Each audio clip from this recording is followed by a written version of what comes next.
XAUUSD analysis today. Hello friends and welcome to your channel TubeCore. In this video we'll talk about gold against dollar. Now before we start the analysis, if you are new to this channel, then make sure you subscribe to the channel, hit the like button, press the bell notification, and below the video you will find some links. You can join free Telegram channel here for some free signals. Then check out the prop firm and the brokers here, sign up with them, start a demo account and trade with my signals. I want you to have a separate broker account just for my signals, okay? Don't mix it up. Use your other account for other signals. For my signals, just go and open a new broker account. That's what I would recommend. Subscribe, like, everything is free. Join the Telegram. Coming back to the analysis, right? I forgot. I do so many videos, okay? So what do we have? We have this gold against dollar, right? Now let's do the top-down approach with weekly time frame. So starting with weekly, we are up to. So what we have? We made a new high. So new high, then time for pullback. And then after this week, maybe we'll go up again. So right now we are in the weekly.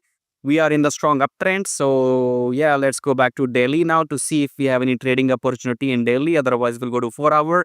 So downtrend, pullback. This was a new high. Then this new low rejection. Okay. We are in the uptrend. So rejection has come from the EMA.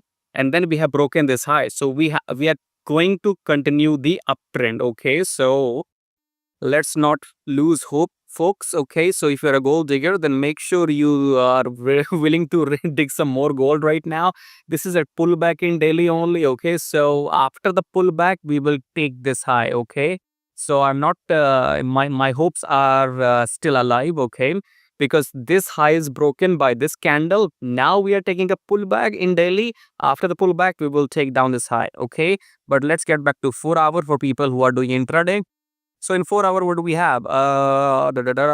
Okay, so this low is broken, okay, and then we have this red candle, which probably might close below the EMA, but I think by tomorrow we will have the blue candle, okay. So when shall you enter buy? Okay, so if this candle closes red, then you have to keep an eye. If you get the candles following candles red or blue, okay, if this candle is eaten by coming blue candle, then you can surely enter buy. If this long one, okay, if next coming blue candles eat this long red candle, surely you can enter buy. Otherwise, wait and watch, because gold is in the uptrend. Look for only longs after each pullback. Okay, so we have continued, you can say that we have finished. So we have finished the pullback. Now rejection from the EMA, and then you just have to wait for the next blue candle to eat the red candle, and that's where you will enter long. Okay, so keep an eye, be careful. Okay, and subscribe, like, and share the video and join all this, and I'll see you in my next video. Till then, take care.